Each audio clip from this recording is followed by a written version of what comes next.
नमस्कार दोस्तों, आपका मेरे YouTube चैनल श्री गणेशाय नमः में स्वागत है।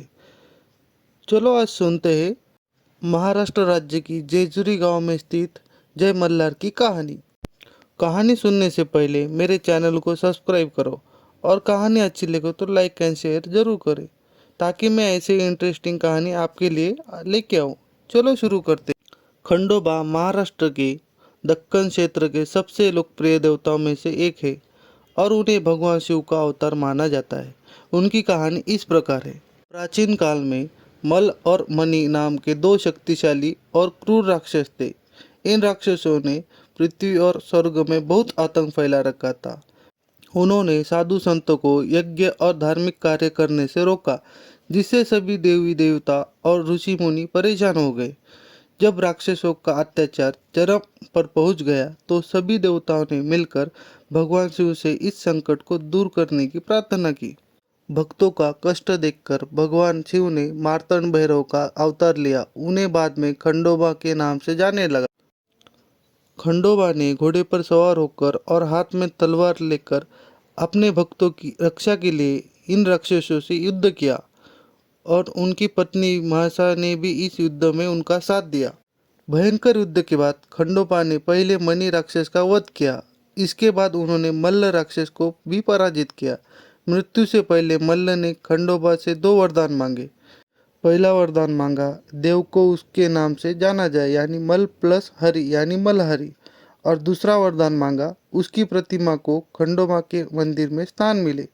भक्त वत्सल्य खंडोबा ने उसे दोनों वरदान दिए और तभी से वे मल्हारी मार्तंड नाम के प्रसिद्ध हुए।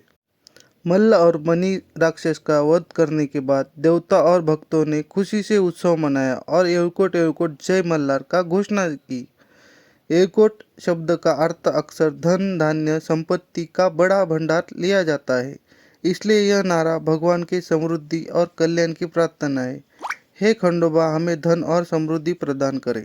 खंडोबा का भंडारा यानी हल्दी पाउडर बहुत प्रिय है, इसीलिए उनके भक्त एक दूसरे पर और मंदिरों में भंडारा उछलकर अपनी श्रद्धा व्यक्त करते हैं। खंडोबा का मुख्य मंदिर महाराष्ट्र के जेजुरी में स्थित है और वे करोड़ों भक्तों के कुल देवते यानी कुल देवता। यह मंदिर एक छोटी पहाड़ी पर बना हुआ है, जिससे यह किले जैसा दिखता है, इसलिए इसे गढ़कोट मंदिर भी कहा जाता है। यह मंदिर समुद्र तल से लगभग 758 मीटर की ऊंचाई पर स्थित है। मंदिर तक पहुंचने के लिए भक्तों को लगभग 200 से 300 सीढ़ियां चढ़नी पड़ती है। कई मराठा शासकों और सरदारों ने इस मंदिर को संरक्षण और दान दिया है, जिससे इसका ऐतिहासिक महत्व बहुत ही बढ़ जाता है। जेजुरी को सोन्याची जेजुरी यानी सोने की जेजुरी भी कहा जाता है। इसका मुख्य कारण है खंडोबा के भक्तों को हल्दी और भंडारा बहुत ही प्रिय है। जब भक्त बड़ी संख्या में मंदिर में आते हैं तो वो पूरी पहाड़ी और मंदिर परिसर में भारी मात्रा में भंडारा उड़ाते हैं। यह भंडारा पीले सुनहरे रंग का होता है और दूर से देखने पर पूरी पहाड़ी सोने यानी गोल्ड की तरह चमकती हुई प्रतीत होती है। इसलिए इसे सोन्याची जेजुरी का सुंदर नाम मिला है।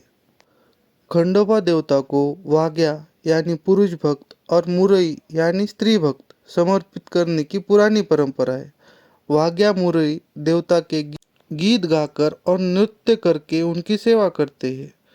खंडोबा और मासा का विवाह समारोह इस मंदिर में हर साल बड़े उत्साह के साथ मनाया जाता है। यह खंडोबा का सबसे बड़ा उत्सव है, जो मार्तंड भैरव द्वारा मल्ल मणि राक्षसों पर विजय की स्मृति में मनाया जाता है। यह उत्सव मार्गशीर्ष महीने में आता है। जब अमावस्या सोमवार के दिन पड़ती है तो जेजुरी में एक बड़ी यात्रा यानी मेला लगता है। इसी दिन खंडोबा की उत्सव मूर्ति को खरया नदी में स्नान करने के लिए पालकी में जुलूस निकाला जाता है। हजारों भक्त इस जुलूस में शामिल होते हैं। खंडोबा के दर्शन के लिए हर दिन हजारों भक्त जेजुरी में आते हैं। दोस्तों, ये थी आज महाराष्ट्र राज्य की जेजुरीगढ़ की कहानी। बोलो एयरकोट एयरकोट जय मल्हार। ओम नमः शिवाय। कहानी अच्छी लगे तो लाइक एंड शेयर जरूर करें। Thank you.